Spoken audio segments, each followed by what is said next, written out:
Buenas tardes. Creo que decir que Juan Mayorga es autor de teatro sería limitar mucho el alcance intelectual de su obra, y lo mismo pasa con Javier Gomá, ¿no? Decir que solo es filósofo, que es mucho decir, en su caso sería poco decir. Muy bienvenidos a todos. Si tienen paciencia, en una hora después tendremos a Juan Manuel de Prada, entrevistado por Antón Castro. Seguro que la tienen porque les apetecerá. Les dejo con Antonio Lucas, coordinador literario, creo que es el nombre, ¿cómo es el nombre oficial? De este festival.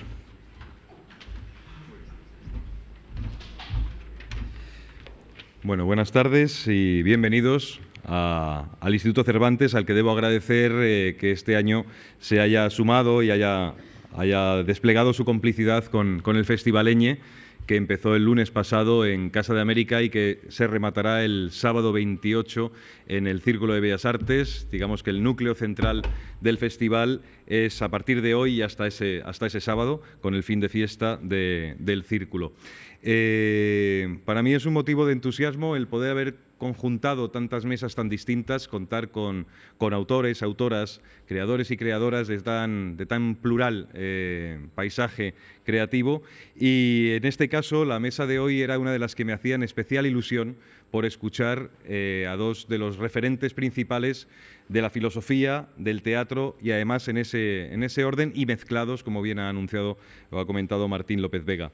Son Javier Gomá y Juan Mayorga, dos referentes de su generación, dos creadores vinculados por la filosofía del teatro, como digo, pero no asumen estas disciplinas desde un punto de vista académico, sino como un espacio de exploración, de búsqueda, como una despensa de ideas y de emociones, también como la exaltación de un pensamiento que no acepta la trampa de lo irremediable.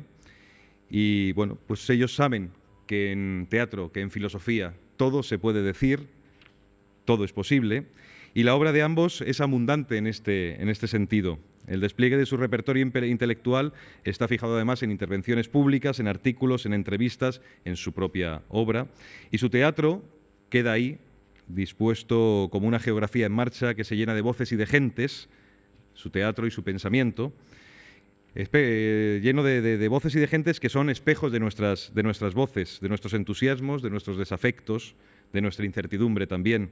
Javier Gomá estrenó el pasado mes de junio en el Teatro María Guerrero su monólogo titulado Inconsolable, que es una belleza de texto y absolutamente emocionante.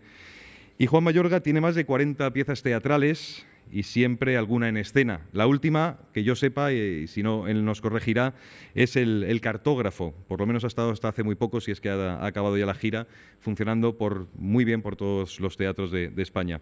Atender a estos dos autores dispensa lecciones buenas, pero a la vez permite, como quería Antonio Machado, distinguir las voces de los ecos, que en un momento como el que estamos viviendo en este país creo que es una exigencia más que una sugerencia. Yo voy a lanzarle dos preguntas, es un diálogo sin moderador, es una de las fórmulas que tenemos en el Festivaleñe, cuando hay autores con tanto que decir y que son tan elocuentes como el caso de Gomá y de Mayorga, creo que un moderador interrumpe mucho el flujo de la conversación. Así que yo lanzo dos preguntas para asentar quizá el primer peldaño de la escalera y si ellos quieren entran por aquí y si no por donde quieran, que es su espacio. Las dos preguntas que os lanzo es si el teatro es el medio más diverso y más directo que tenemos ahora para compartir la experiencia humana. Y otra pregunta es, ¿qué filosofía incuba el teatro? Disfruten mucho de la charla y muchas gracias por la asistencia.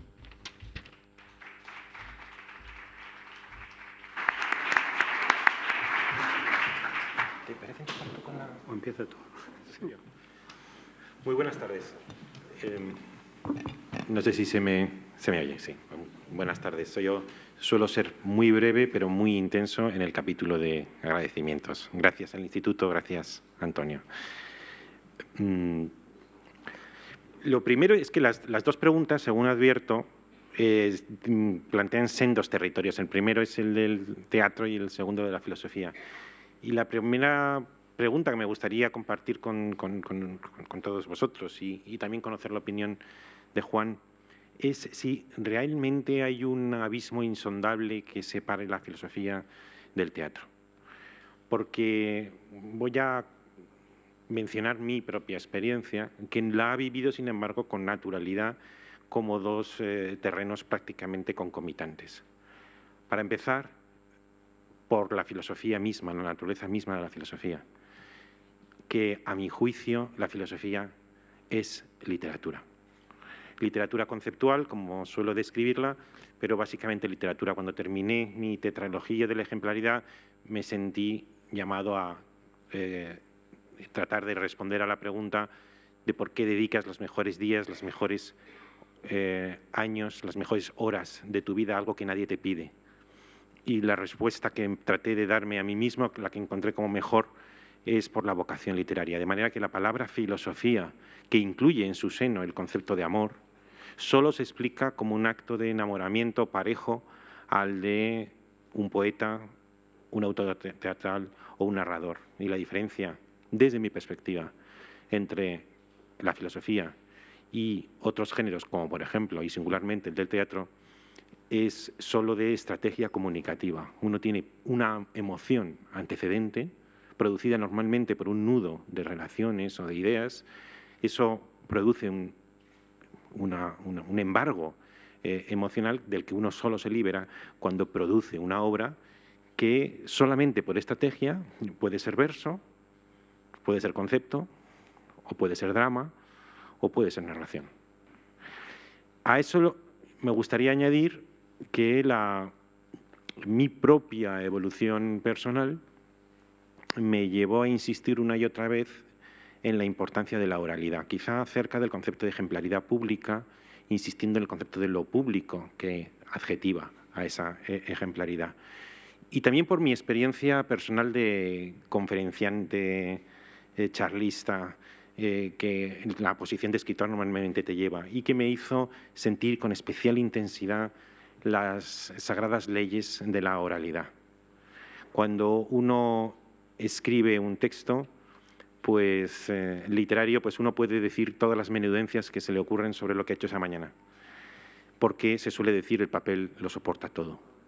Pero cuando esa misma persona que ha escrito quizá un diario sube a un estrado como este y tiene que dirigir la atención, dirigir la palabra a un número de personas que le están prestando la atención, siente intensamente que debe abandonar esas menudencias personales que a lo mejor han sido dignas de escribirse en un diario y debe asumir otro tono, un tono de mayor responsabilidad, un tono de mayor gravedad, puesto que está sintiendo con fuerza esa sagrada atención que todo el mundo provisionalmente le está prestando, con el deseo de retribuirla.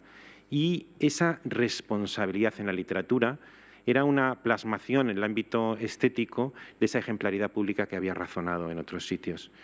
Y sentí que en la escena, por ejemplo, en la escena de un conferenciante, uno sentía ese apremio, tratar de decir algo que sea de interés general. No solamente mi propia expresividad subjetiva, sino algo de interés general. Y una radicalización de esas conclusiones que podríamos llamar filosóficas era justamente el teatro. Una radicalización de esa responsabilidad inherente a la escena. Con lo cual, la confusión de género entre filosofía y literatura, y en particular en teatro, era muy grande. Y termino, aunque luego podría añadir alguna cosa más sobre esto, querría también enseguida pasar la palabra a Juan. La naturaleza esencialmente de la filosofía, la naturaleza esencialmente literaria de la filosofía, si uno echa la vista atrás, nota que en la tradición filosófica ha habido dos pulsiones en tensión. Una es la pulsión literaria y otra la pulsión científica. La filosofía a veces se ha querido a sí misma como ciencia. Y a mi juicio es un error, porque la diferencia entre la filosofía y la literatura es que la ciencia siempre propone leyes verificables, empíricamente verificables, o bien en el laboratorio o bien en el experimento. Mientras que la filosofía, como género literario que es, siempre ha asumido que sus proposiciones no son verificables. Nunca hemos verificado a Platón, ni a Aristóteles, ni a Kant, ni a Descartes, sino que tiene la fuerza que tiene lo literario, la persuasión, la capacidad de iluminar con los dos sentidos, con las dos finalidades que tiene la luz,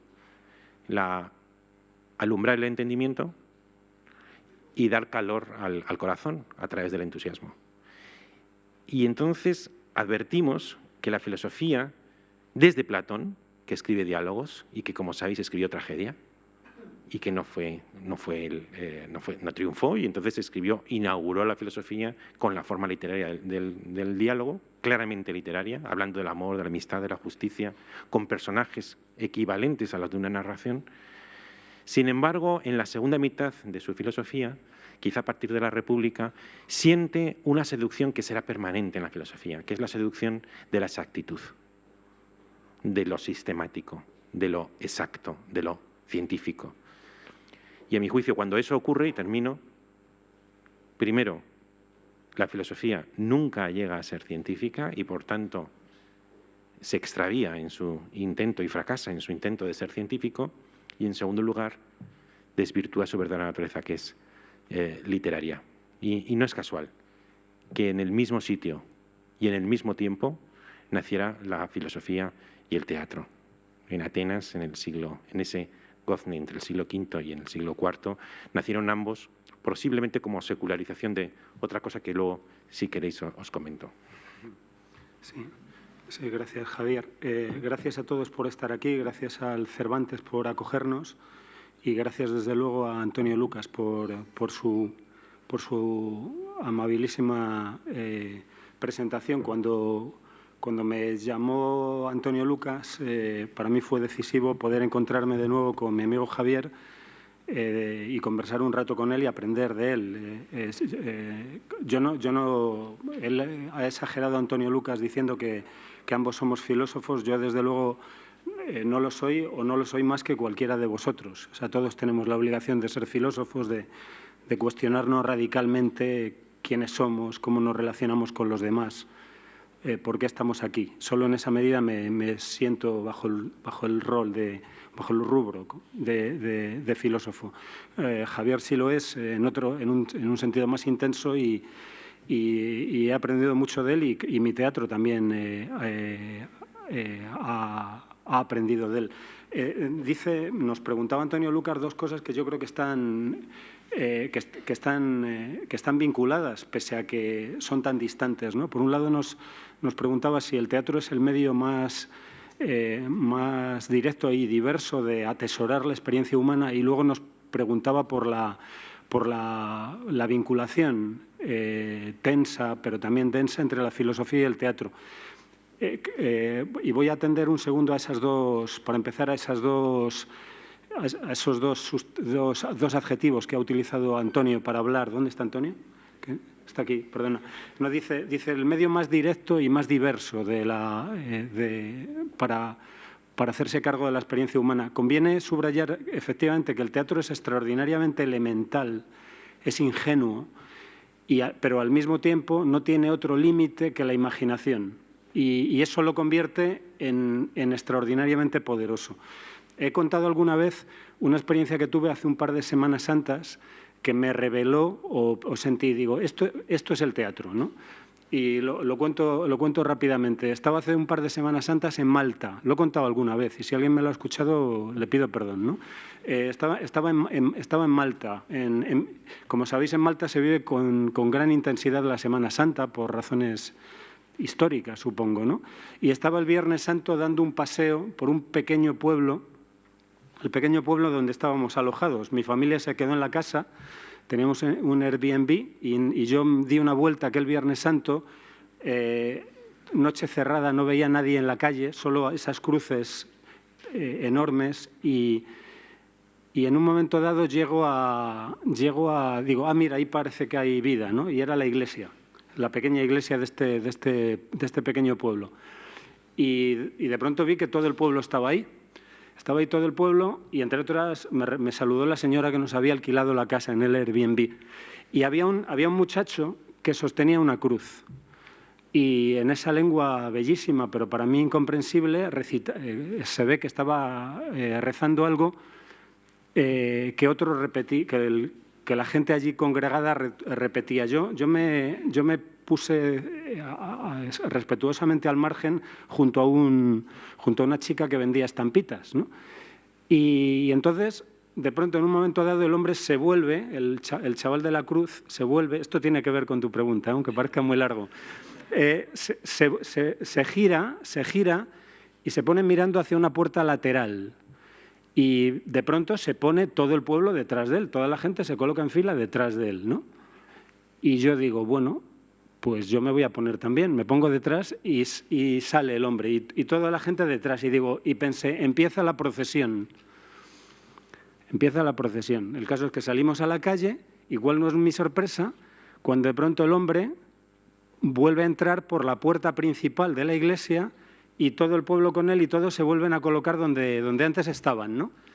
Yo no entiendo. Y entonces pregunto a la chica que vende las estampas, ¿qué ha pasado? No he entendido qué ha pasado. Este hombre ha rezado, ha salido y me dice, es que el rito es el Viernes Santo visitar 7 iglesias. Aquí solo tenemos una. Y entonces hacemos esto 7 veces. Bueno, y me pareció extraordinario. Me pareció un momento extraordinario y pensé, por esto el teatro. O sea, el teatro, a estas gentes solo les bastó poner cara de asombro cuando entraban en la iglesia que acababan de abandonar. Por esto el teatro. ¿Por qué el teatro? Porque el mundo no basta, porque la vida no basta, porque necesitamos más, ¿no? Y contamos con algo extraordinario que es nuestra capacidad infantil de convertir una iglesia en 7 o de convertir este espacio en el monasterio de San José, donde tuve el honor hace unos años de representar la lengua en pedazos, ¿no? ¿Qué es lo que necesitamos? Lo que necesitamos es ese acto infantil de convertir una iglesia en 7 o de que uno con una espada de madera se convierta en Julio César o en Basilio. Claro, eso es algo extraordinariamente pequeño, elemental, infantil, pero al mismo tiempo es extraordinariamente poderoso porque permite convertir una iglesia en 7 y nos permite el desdoblamiento, ¿no? Y yo creo que el teatro es el arte del desdoblamiento y ahí comienza, me parece, la filosofía. Porque sucede que en el momento en que se produce esa escisión, en que unos se quedan ahí y otros fingen que estos son 7 iglesias, en el momento en que se produce ese encuentro conflictivo entre el actor y el espectador, el teatro se convierte por excelencia, de una forma, como dice Antonio, muy directa, pero también tan diversa como la imaginación quiera, se convierte en un mirador de la existencia humana.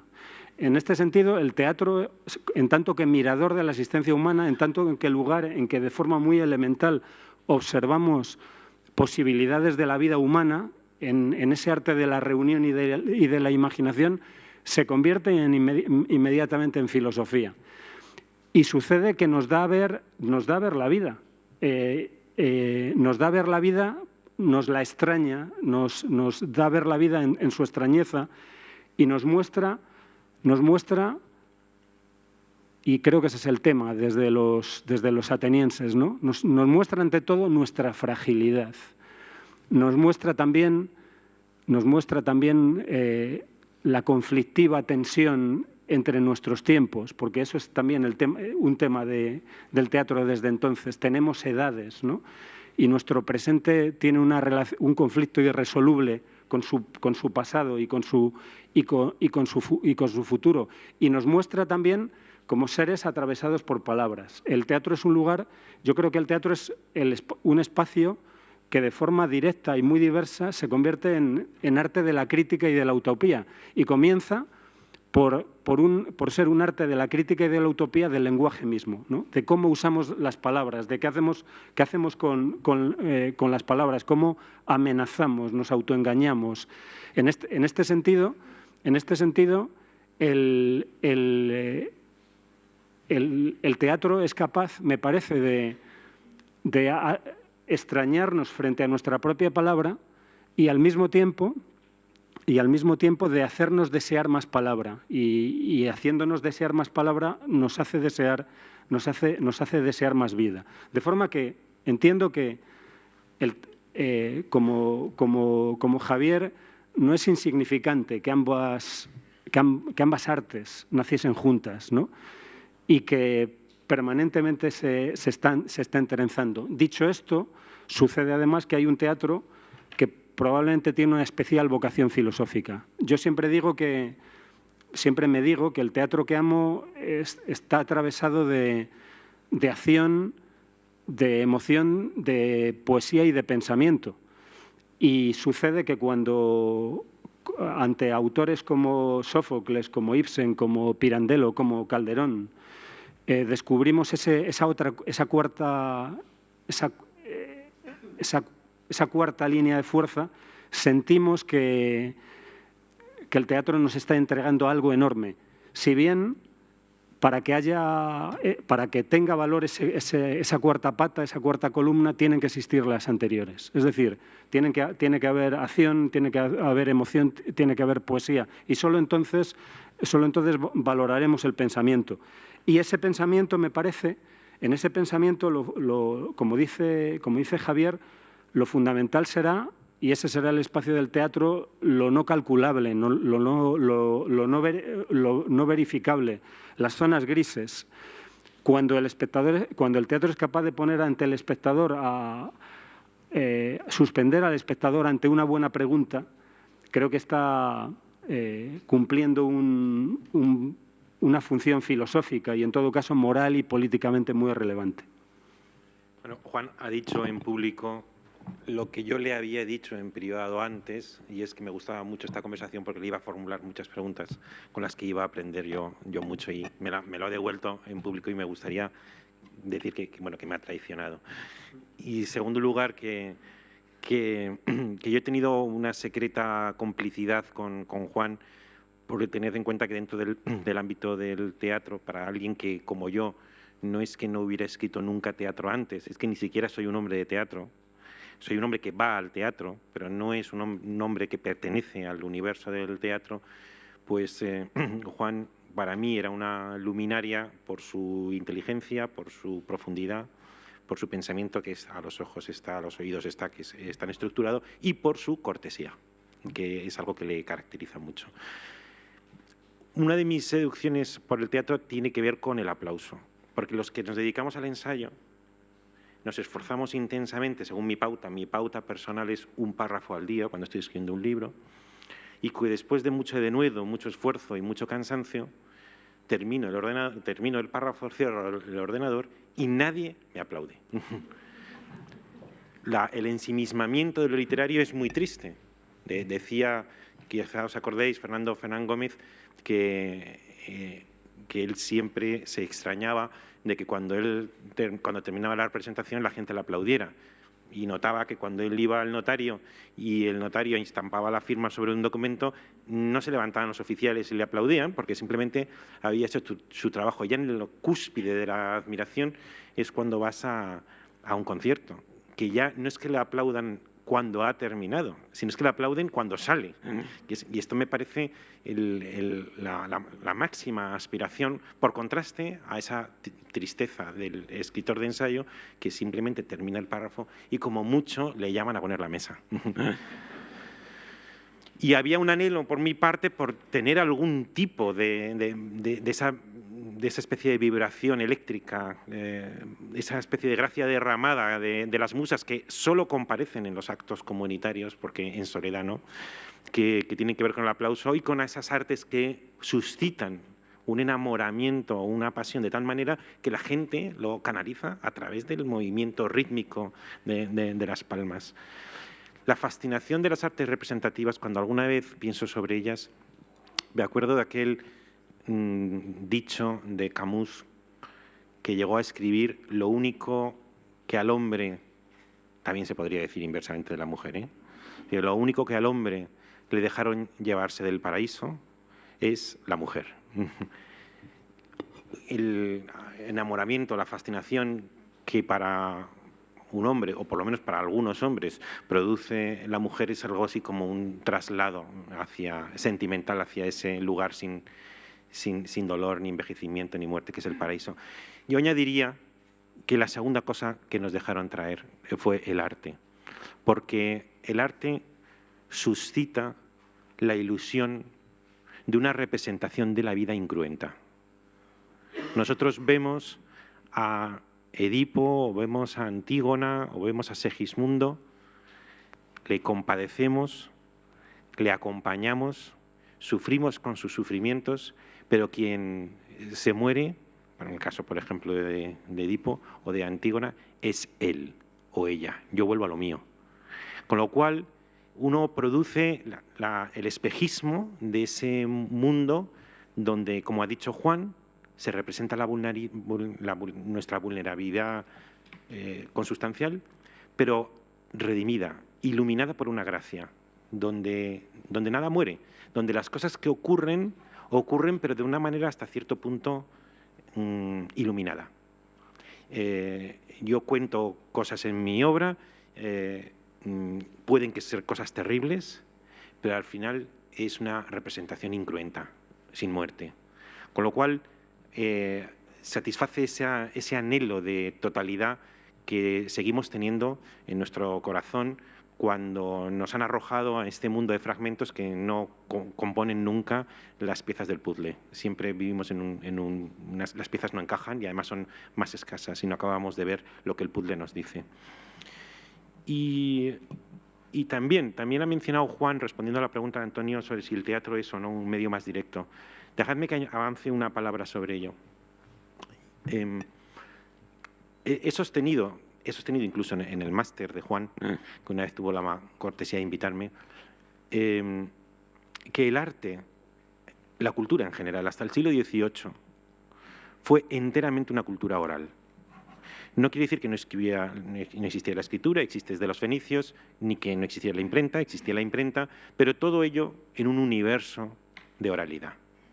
Y en un universo de oralidad significa que, como antes he esbozado, el que está presencialmente delante del orador, y el orador siente la presencia de la audiencia, siente un compromiso, que es el de Horacio, el de instruir deleitando.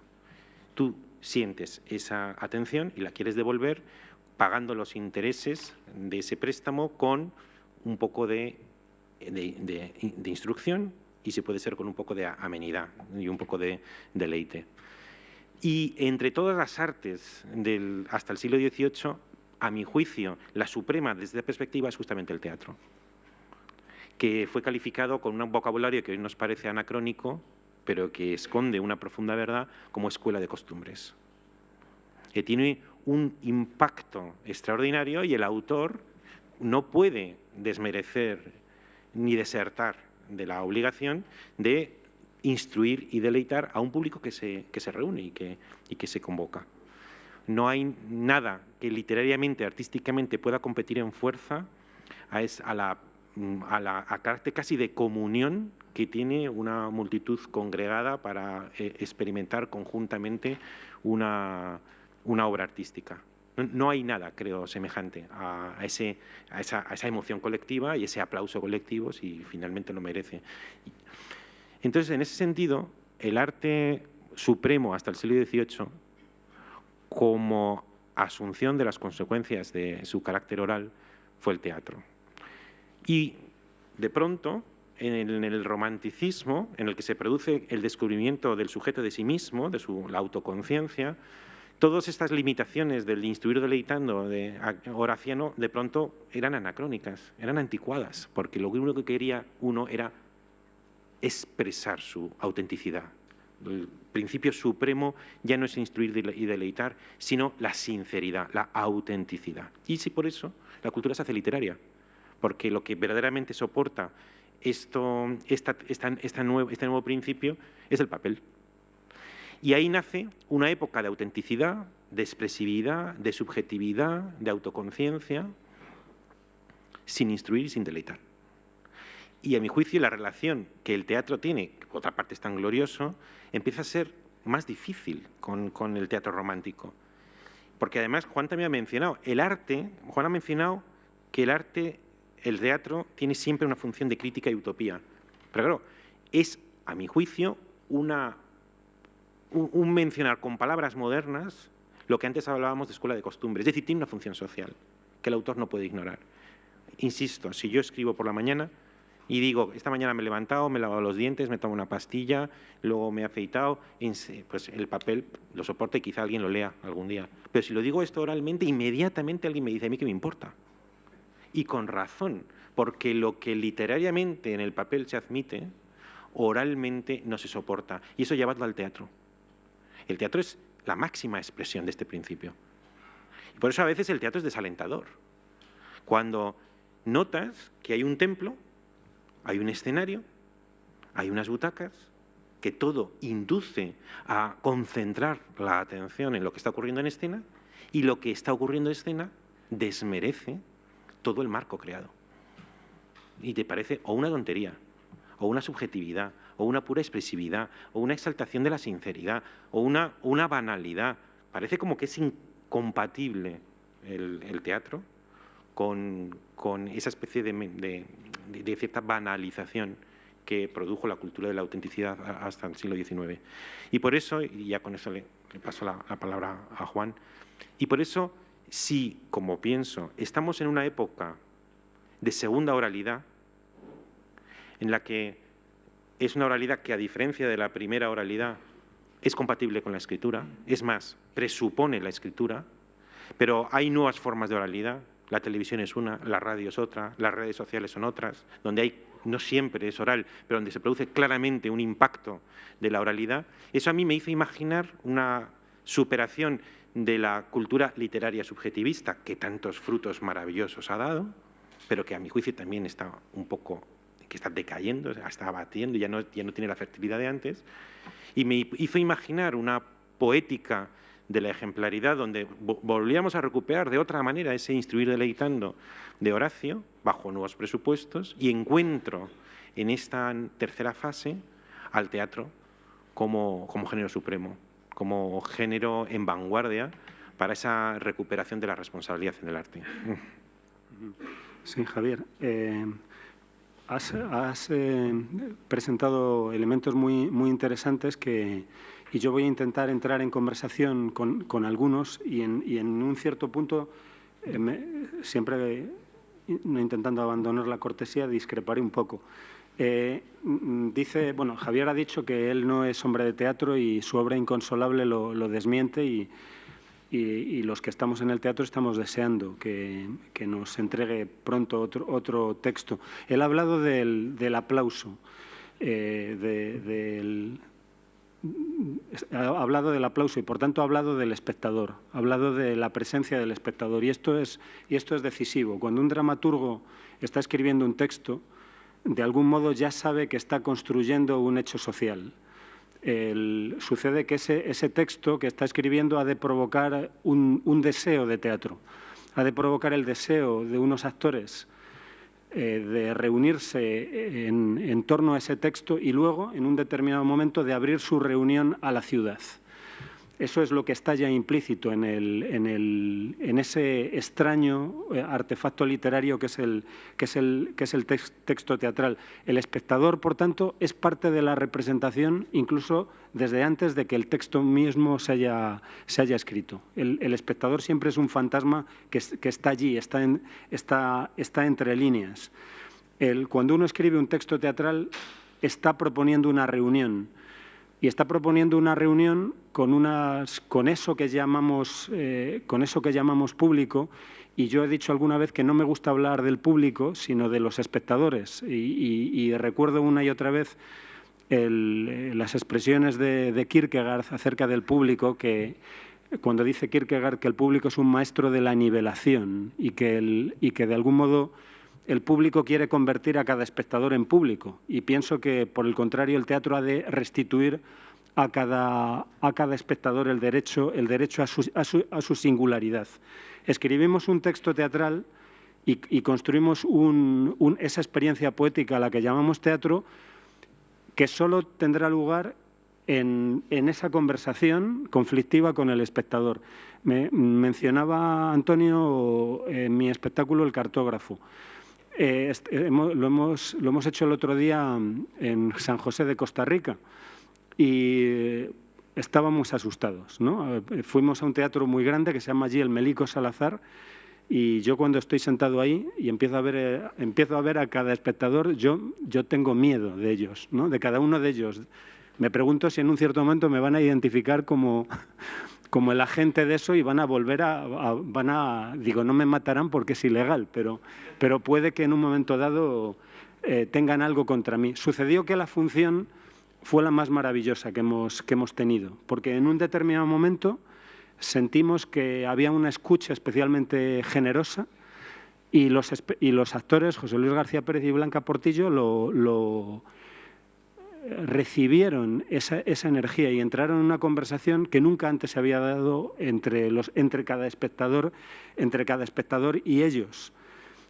Y eso me lleva a mi discrepancia. Cuando dices que el teatro es incruento, que en el teatro uno ve ahí algo y tú has utilizado la expresión yo vuelvo a lo mío, ¿no? Veo Macbeth, veo La vida sueño y luego vuelvo a lo mío. Bueno, creo que de lo que se trataría precisamente es de conseguir que el espectador no volviese a lo suyo. O sea, se trataría de hacer un teatro que no se conformase con instruir, ni con instruir deleitando, un teatro que fuese peligroso. Yo a veces digo, exagerando, que me gustaría hacer un teatro, no lo haré, no seré capaz. Me gustaría hacer un teatro, creo que deberíamos ser capaces de hacer un teatro del que los cobardes huyesen, ¿no? O sea, deberíamos ser capaces de un teatro tal que si los cobardes ven la puerta de un teatro dijesen no voy a entrar ahí porque ahí puede pasarme algo. En este sentido, quiero recordar aquel momento de Madame Bovary cuando ve Lucilla de la menor y dice, esta soy yo, ¿no? Y esto me lleva a decir que yo creo que si el teatro es el arte del encuentro conflictivo entre el actor y el espectador, sucede que es también el arte, y es por eso, en su caso extremo, el teatro es el arte en que podemos encontrarnos con nuestro doble. Y nuestro doble no es una copia mi doble no es una copia de mí, sino lo fallido de mí, lo que no quiero reconocer de mí, lo que temo de mí, lo que espero de mí, lo que yo podría haber sido si hubiera tomado la decisión que no tomé o si no hubiera tomado la decisión que tomé. Yo creo que eso es lo que Madame Bovary está viendo en Lucilla. El teatro es el arte en que puede ocurrir que tú estés ahí, estás en el patio de butacas, e igual que cuando caminas de pronto puedes encontrarte con un espejo inesperado e encontrarte con tu imagen y esa imagen atacarte, ¿no? O como en el sueño puedes soñarte a ti mismo haciendo algo que no quieres reconocer que quieres hacer o haciendo algo que querrías haber olvidado hacer. Pues el teatro es el arte en el que podemos estar ahí de pronto decir, anda, yo soy tío Vania, ¿no? O yo soy doña Rosita la soltera, o yo soy Rey Lear, o yo soy la hija del Rey Lear, etcétera. Y cuando eso ocurre, nos estamos encontrando con peligro, ¿no? Y cuando hablo de esto, me gustaría subrayar que no estoy hablando solo de la tragedia y de lo negativo. Puede ocurrir que, por ejemplo, tú viendo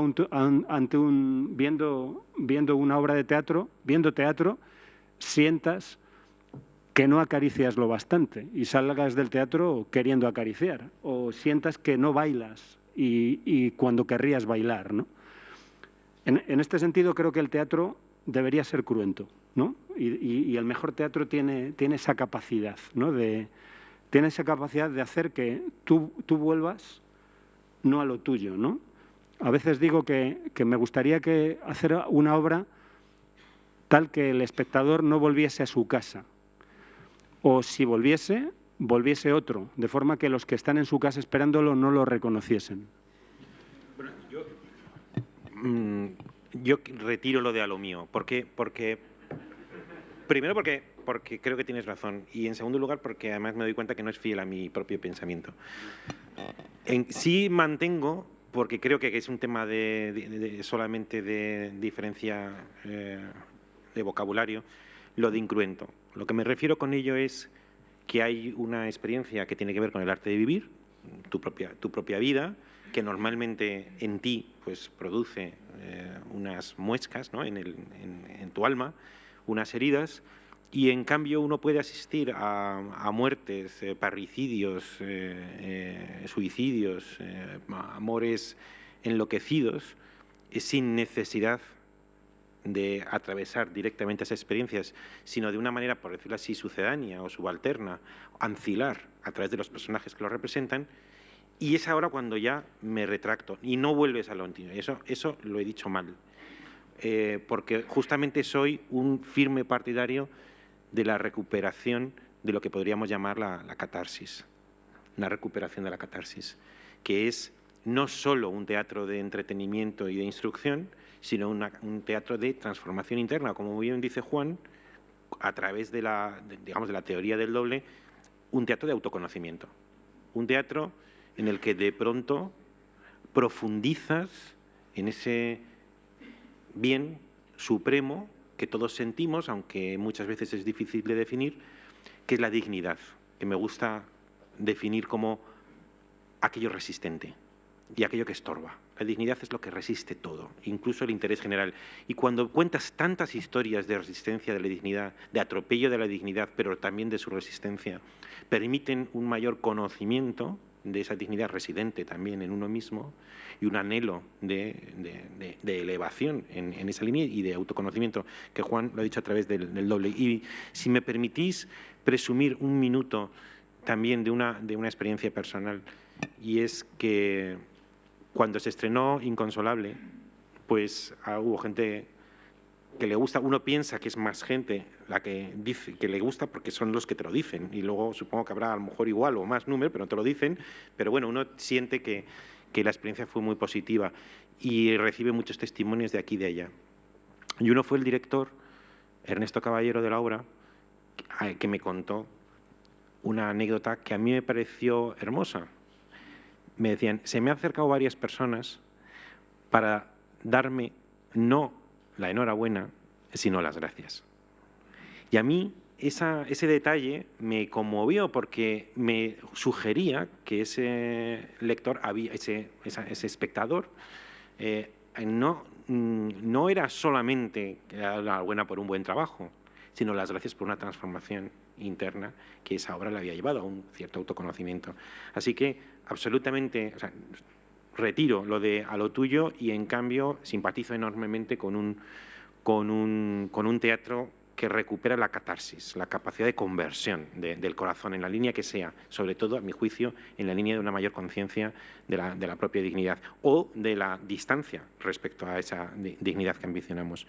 Y luego, porque ya sé que por el tiempo, me gustaría, recuperando de alguna manera una pregunta de Antonio sobre la relación entre el teatro y la filosofía,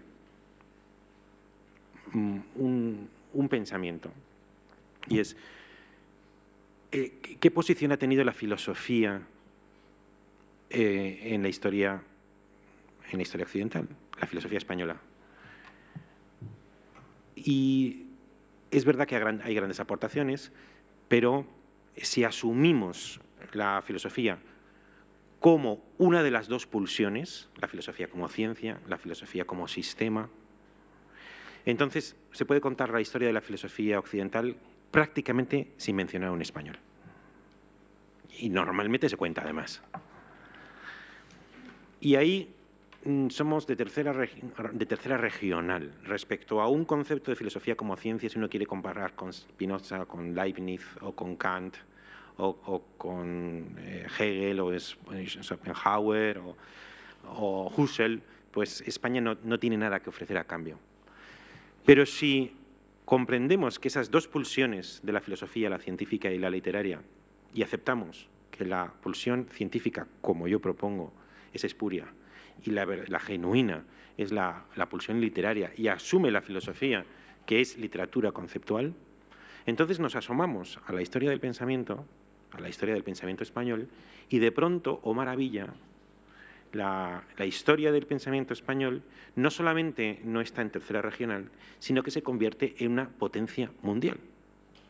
porque desde el punto de vista de filosofía como literatura, o de literatura que da que pensar, creadora de mitos, creadora de símbolos, creadora de personajes, de una mística, de un mito como Don Juan, de una Celestina, de un Don Quijote, pues de pronto la historia del pensamiento español se convierte en la vanguardia. Y por eso digo, me gusta decir que en esa vanguardia española, en esta historia del pensamiento como historia de literatura conceptual, el teatro español pues ha tenido una capacidad de sugestión, de simbolismo, de interpretación absolutamente extraordinaria.